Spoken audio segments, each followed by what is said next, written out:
This piece of land allows us to grow row after row of corn, cotton, and soybeans. That's why, as a farm family of Mississippi, we do our best to take care of this land. Water conservation, improvements in soil health, and reducing our carbon footprint, all to grow the best products we can. It's just how we do things around here, providing for our family and yours, the farm families of Mississippi. All right, so a good win. I thought the crowd was awesome today. They were here early. The walk was, phenomenal energy. And, I thought the players fed off of it. And we didn't play great early, a little bit sloppy and kind of surprised to be up by 10 at half, the way we were. But really good into the half there, going down and getting a touchdown in 2 minutes. I think changed a lot and started, played a really good third quarter. So really pleased with our players, starting with the defense. I thought those guys, once we settled down early, played great. Held these guys to, whatever it was, 70 yards rushing, for a team that ran the ball so well. And last week against Florida, and, I just remind myself that's the same LSU team that beat Florida 7 days ago. So to not just win, but kind of comfortably win there, up 21 in the fourth quarter. When we started to slow it down is pretty neat. And, I don't think we beat them in 5 or 6 years or something. So I hope our fans are pretty excited about that. So that puts us at 6-1. So we got a lot of work to do. We need to get players back healthy on offense. Matt himself is not healthy, as you can see, limping around out there, but, does not have his usual, group of weapons that he had early on. So, to have all those guys down, receivers, tight ends, and offensive linemen, and still, be able to beat LSU like that, is really neat. I think we'd all take that at the beginning of the year, saying that we were able to beat LSU by a couple touchdowns. All right, we'll start with Nick. Get the microphone to him. Lane, we were in here a couple of weeks ago, and you talked about giving up 51 points to a team that was shut out the week before. Now you're giving up 17 to a team that scored 49 the week before. Just over these last 2 weeks, how have you seen this defense respond, and where is the growth coming from in your mind? Yeah, I mean, like I said, we got to remind ourselves of things like that. Just a few, weeks ago sitting here and, really not stopping Arkansas hardly at all until the 2-point play. I think Jake Springer has a lot to do with it, not just as a great player, but feeding off of him like the play he made at Tennessee. I think, he's kind of like Matt on offense. The players feed off of him, so that certainly helps.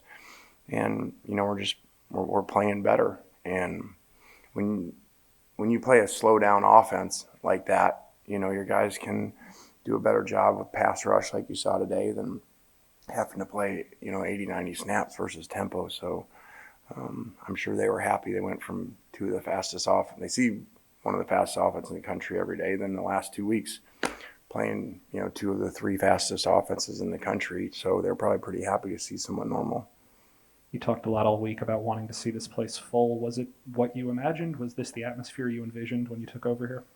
Yeah, it was cool. I don't see it the whole game, obviously, but, I glanced up, before kickoff and, it was full and, seemed like they were, there was a presence on third down. And so it was awesome to see. And, that's how it should be. And, the game was kind of a little bit dead at some points there, just slow moving and stuff. So, but I thought the fans were really good today. And we actually punted on a 4th down too. So I think I heard some boos actually. Now they don't like that. I didn't know what to do. Like, it was like, hey, wait, the book actually said don't punt. And I'm like, but they only have 7 points. We're stopping them. So I went against it and punted them deep, and our defense got us the ball back 3 and out. So went against analytics, and it worked. You mentioned that Matt was beat up, but he's still running the ball. He caught a pass. How would you kind of rate his performance? He missed a few throws early, as you probably noticed. When you can't push off, that's kind of hard to play quarterback. And you could see he couldn't move the same, and your rhythm's off because he didn't take all the reps like you normally would all week. And again, of his starting group that I said at the beginning of the year, we're going to be the best 3-receiver group in the country. If they stayed healthy, and they haven't, so he's down to 1 out there. So, the guy's a warrior. The guy's awesome. Selfishly for him, well, I mean, it's not really selfishly. I wish we had all the pieces around him, because now you're going to get, Heisman, that he doesn't have the numbers and all that stuff. And, you got to watch the game. I don't get to sit back there and just wait forever and throw to wide open people. So, I mean, he's awesome, and I don't know where he'd be without him.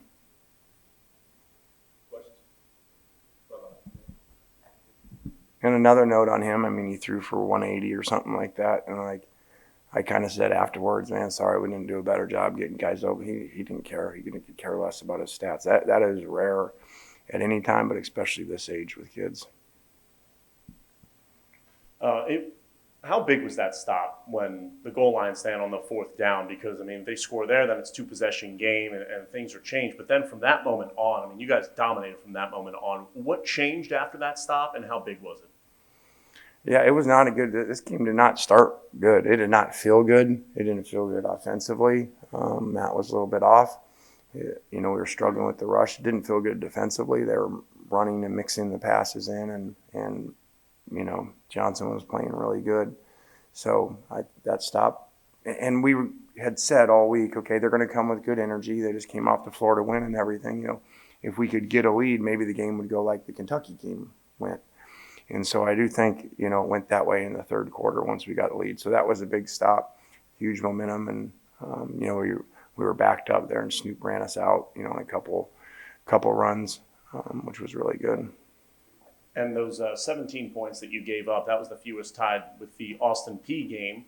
But, against an SEC team like that, do you think this is the best that y'all have looked on defense all season long? And do you think you can kind of build on what the defense was able to do today? I mean, it's fun to be the head coach, when your defense is playing good. You can slow things down. You can play. You don't have that feeling like you got to score all the time like we've had at times here. But I thought our defense started this way in the Louisville game, shut out at half. And so, I think we're back to that. And like I said, I think Springer makes a big difference. And when we can get off the field on 3rd down, like 4 or 12 today, now we don't get worn down because we don't have great depth. And so when we can stay fresh and let our 2 defensive ends rush, we're pretty good. Lane, going back to last season, y'all are now 10-2 in your last 12 games. What do you attribute the ascent of this program to?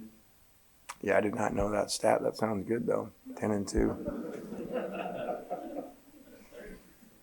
There's my agent over there. You can take over for him. I attribute that to guys, playing well. Attribute that to having Matt Corral. Because let's make no mistake, that guy, that record is not 10-2 without him. That's for sure. So, and I just think, I'm not sitting here to say buy into what we do. I just think they bought into each other. And, they play really well. And like we told them, they find a way to win. The stars seem to change every week. You're not sure who they're going to be, in each game, which is a little bit different. Sometimes, like last year, it's going to be Matt and Elijah, and so this is more people stepping up from different spots, which is great to see.